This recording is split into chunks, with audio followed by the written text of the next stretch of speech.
زندگی اذان سے نماز تک کا سفر. جب انسان پیدا ہوتا ہے تو اذان ہوتی ہے، نماز نہیں ہوتی. اور جب بندہ مر جاتا ہے تو نماز ہوتی ہے، اذان نہیں ہوتی. بچے کے رونے سے شروع ہونے والا سفر اپنوں کے رونے پہ ختم ہو جاتا ہے. زندگی شروع ہوتی ہے بچپن سے، یا یوں کہہ لے کہ اصل زندگی ہی یہ ہے جہاں نہ کوئی فکر نہ کوئی پریشانی، بس انسان بادشاہ ہوتا ہے. جو چاہا مل گیا. باپ کی کمر پہ سوار ہو کر پورے گھر کی سیر، اور پھر جہاں دل کیا سو گئے. اور جب آنکھ کھلی تو ماں کی گود. ٹی وی کے ریموٹ پہ آپ کی حکمرانی، اور پھر کسی کی کیا مجال کہ کوئی آپ سے چھین سکے. شادی کے فنکشن میں سب کو آپ کی تیاری کی فکر، اور پھر پر لگا کر وقت اڑ جاتا ہے. آپ ماں کی گود سے نکل کر روتے چیختے آ جاتے ہیں اسکول میں، جہاں زندگی ایک اور موڑ لیتی ہے. اور اب فیڈر کی جگہ ہاتھ میں واٹر بوٹل، اور نکر کی جگہ یونیفارم آ جاتا ہے.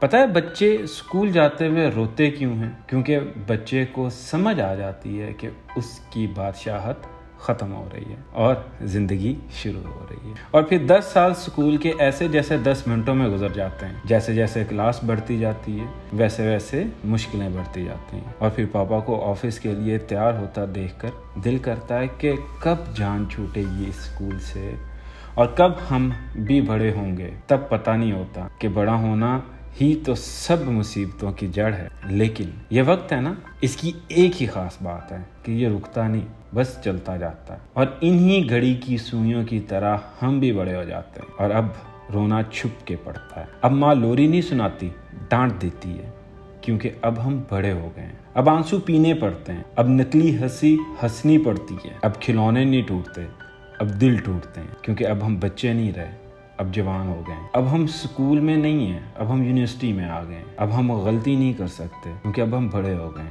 اب ہم ضد نہیں کر سکتے کیونکہ اب ہم بڑے ہو گئے ہیں. اب ہم جوان ہو گئے ہیں.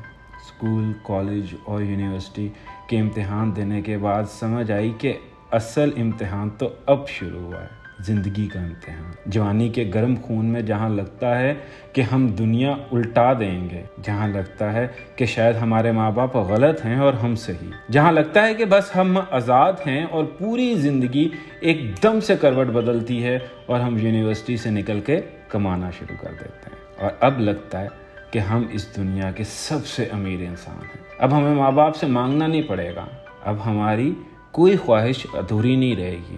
لیکن بہت جلد سمجھ آ جاتا ہے کہ خواہشیں تو ماں باپ کے پیسوں سے پوری ہوتی ہیں، اپنے پیسوں سے تو ضرورتیں پوری کی جاتی ہیں. پھر زندگی کی گاڑی اگلے گیئر میں ڈال دی جاتی ہے اور ہم 1 سے 2 ہو جاتے ہیں، مطلب شادی ہو جاتی ہے. اور بہت کچھ زندگی سے نکل جاتا ہے اور بہت کچھ ایڈ اپ ہو جاتا ہے. اور اب ہم واقعی بڑے ہو جاتے ہیں. اب لگتا ہے کہ ماں باپ ہمیشہ ٹھیک کہتے تھے. اب ہم بڑے ہو گئے ہیں کیونکہ اب اپنی وش سے زیادہ دوسروں کی ضرورتیں دیکھنی پڑتی ہیں. اب ہم بڑے ہو گئے ہیں کیونکہ اب ہم خود پہ خرچ نہیں کرتے. اب ہم بڑے ہو گئے ہیں کیونکہ اب ہم ضد نہیں کرتے. اب ہم بڑے ہو گئے ہیں کیونکہ اب ہم خود ماں باپ بن گئے ہیں. اب ہم بھی وہی کرتے ہیں جو ہمارے ماں باپ کرتے تھے. ہمیں بہت برا لگتا تھا، پر زندگی ہے، ایسے ہی چلتا ہے. جیسے ہمارے ماں باپ نے ہمیں پالا تھا ویسے ہی ہم اپنے بچوں کو بڑا کریں گے. پھر دیکھتے ہی دیکھتے بچے بڑے ہو جاتے ہیں اور وہی بچے یہ سمجھتے ہیں کہ وہ ٹھیک ہیں اور ہم غلط. برا نہیں لگتا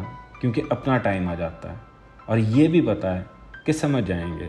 وقت کی ایک خاص بات ہے، کتنے بھی زخم ہوں، کتنے اپنے ہمیں چھوڑ کے گئے ہوں، یہ سب بھلا دیتا ہے. اب ویسے بھی سب کچھ بھولنے لگے ہیں کیونکہ اب ہم بوڑھے ہو گئے ہیں. اب مختلف بیماریاں لگ گئی ہیں. اب کھانے کے ساتھ دوائی لازمی لینی پڑتی ہے. اب بلڈ پریشر اور شوگر سے دوستی سی ہو گئی ہے. اب میں پھر سے بچہ بن گیا ہوں کیونکہ خود کھانا بنا نہیں سکتا، جو گھر والے دے دیں کھانا پڑتا ہے. کبھی کبھی تو بچے زبردستی کھلا دیتے ہیں کیونکہ وہ زیادہ سمجھتے ہیں کہ کیا بہتر ہے. اب میرے بچے میری بہت خدمت کرتے ہیں کیونکہ انہوں نے مجھے اپنے ماں باپ کی خدمت کرتے دیکھا ہے. یہ زندگی کا آخری سبق تھا. یہاں سب مکافات عمل ہے. جو کسی کے ساتھ کرو گے وہی پلٹ کے واپس آئے گا، چاہے وہ دکھ ہو یا سکھ. کچھ اس دنیا میں اور کچھ اگلی دنیا میں، کیونکہ اگلی دنیا بھی آنے والی ہے. بس ایک آخری ہچکی کا انتظار ہے. یہ آئی ہچکی اور آنکھیں ہوئی بند اور سب ختم. میرا نام بدل گیا. اب میں میت ہو گیا ہوں. میت کو اٹھا لو، میت کو غسل دے دو اور اب میت کو دفنا دو. میری دولت، میری شہرت، میری جائیداد سب پیچھے رہ گئی اور میں چلا گیا ہوں. ہم روتے ہوئے آتے ہیں اور سب کو روتا ہوا چھوڑ کے چلے جاتے ہیں. زندگی چلتے رہنے کا نام ہے، جہاں رکی وہاں ختم۔